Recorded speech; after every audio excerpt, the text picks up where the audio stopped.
Good morning and welcome to Maximo Bite Size, a podcast on the functionality of Maximo Manage. Today is the first episode in the series on maintenance planning, and we will be discussing people and person groups. The people application is a part of core data that you will set up in a Maximo system. People can also belong to one or more teams, a person group. People. A person is anyone that you reference in Maximo. They may be a Maximo user, someone who logs in, or they may be a person who is assigned and performs work. And for this you will need a labour record. In Maximo 7.6, the person record is created first before a Maximo user. We will find when we look at the labour application that you can create a labour and their person records at the same time. However, in Maximo Application Suite, the person and user are created at the same time at the suite administration level, and these are synchronized to Maximo Manage. Therefore, for users start at suite administration, for new people who are not Maximo users, you can use the people application. The people application will be found in the administration module and resources submodule. A person record has a simple status of active or inactive. An inactive person will no longer be able to be added to other records in Maximo, and making them inactive will also inactivate their labour and user records. However, you might find that for some people, making them inactive will require them to be disassociated with any locations and assets, and they need to be unassigned from any open work orders. A person can be made active again, but you will need to change status on any labour or user record separately. You will receive a warning that these other records exist. The most important fields in the people application are first name, last name, and the display name will be generated according to a setting found in the people section of system settings in the organizations application. The display name will be shown throughout Maximo, making it easy to change names without changing the identifier of the person, labour or user. Other important fields are primary phone and primary email. Multiple phones and emails can be recorded for each person. Supervisor and person site would often be entered on many Maximo systems, and then other fields are dependent on which feature functions are being used. For example, primary calendar and shift if there are associated labour records, and you will record a person's availability in Maximo. Workflow or procurement card details if they are being used. There are several fields found in the people application where today you need to consider the record from a privacy perspective. For example, address fields, date of birth, hire date or termination date, the sort of fields that you might only expect in an HR system. While we are considering privacy, some care should be taken regarding the identifier of the person record. It is normal to align the labour and user records to the person record, and Maximo does not allow you to change identifiers, which are key fields in the database. Therefore, from a privacy perspective, you should consider which of Jeffrey A or AJE007 or 1007 are the most appropriate identifiers.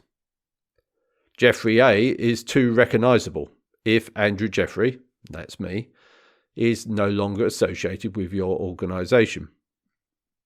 1007 wouldn't help identify you on records where the display name was not shown. AJE007 might be a reasonable compromise. It is possible to easily configure a hover over dialog where only the person identifier is displayed, instead of also the display name. This would allow you to use a numeric key for a person, like 1007, and then you hover over the field to see who it is. In Europe, we have the General Data Protection Regulation, GDPR, introduced on 25th of May 2018, And one of the rights granted to data subjects is the right of erasure, to be forgotten. You cannot remove identifiers in Maximo, and so you shouldn't be able to identify a person from either of their three identifiers: person, label, or user. I'll include in the transcript 2 links I wrote a few years ago, one a summary of GDPR, the other what GDPR means to Maximo. There are actions found in the People application which are normally only granted to administrators. Manage personal information allows you to define how to configure personal data, make a field null, randomize the data, or to delete data rows, for example phone numbers, email addresses, or SMS addresses. Then you enable this on each person in turn using the action delete person data. There are several actions in the People application which I will briefly describe here. Some I will cover in more depth in separate pages. View related assets and locations action allows you to view, but not change, the asset and location records where the person has been set as a user or custodian. Modify person availability action is used with a calendar and shift to define the periods of time when a person is not available due to holiday, sickness, or other non-working event, or to make a person available for a period which is not considered their normal working periods, an additional work event. Associate commodities action is used to associate one or more commodity groups or codes to the person. For example, if the person is a buyer, then these are the commodity groups and codes that they are responsible for buying. If these are service group services, then it might be those services which the person provides. Add modify commodity codes action is used to set up commodity groups and their codes. And add update image action allows you to add a single photo to the person record.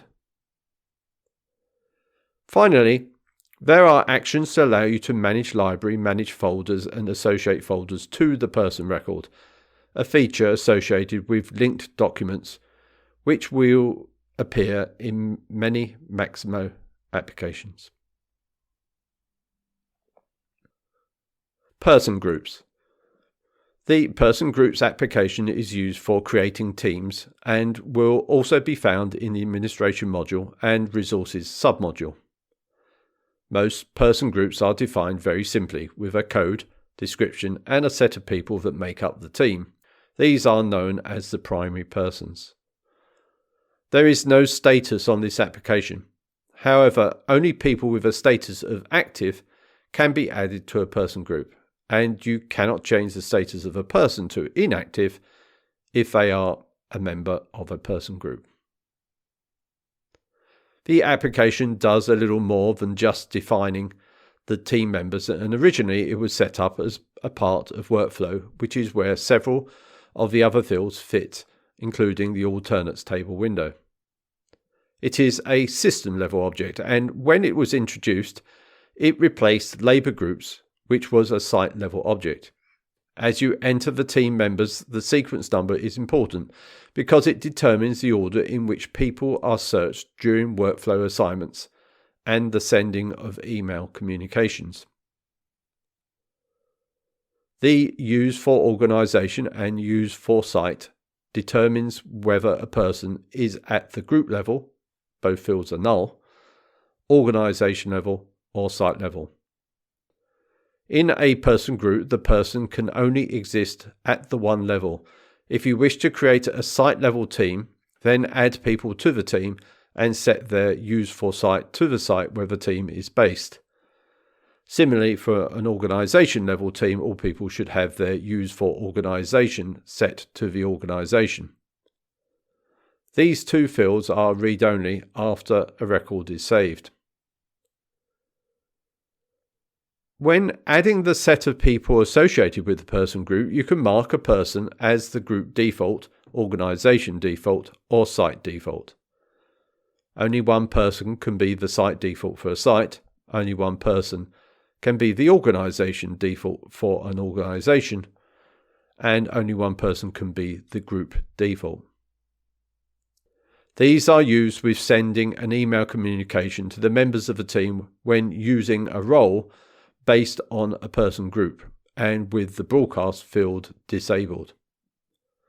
The functionality also considers the availability of the person. If they are not available, then another person will receive a communication. In the transcript, I'll include a link where this was tested. The alternates table window is only used in workflow search rules to determine who to route to when none of the primary persons is available according to their calendar and shift. It will start searching for alternates based on the primary person with the lowest sequence number. It will search for alternates based on sequence and whether the alternate is also available. If no primary or alternate is available, then if the workflow object is site-based, the site default will be used. Otherwise, the group default is used. If the workflow object is organization-based, the organization default will be used. Otherwise, the group default is used. Finally, a person group may be a set of people that can be used across a set of crews that are grouped together as a crew work group. For example, there are a set of 6 crews that work from a particular depot, and the crews are manned from the set of people defined in the person group. A crew work group is a person group where the crew work group flag is checked. There is an action available in the list tab called Make Available to Crews, which will check the crew work group field on a selected set of person groups. I hope you enjoyed this podcast episode, and I look forward to seeing you in the next episode when we will be discussing craft, labour and qualifications. The music is called Drag Race from the group called Track Tribe. Please check them out on tracktribe.com, all one word. Until another time, goodbye.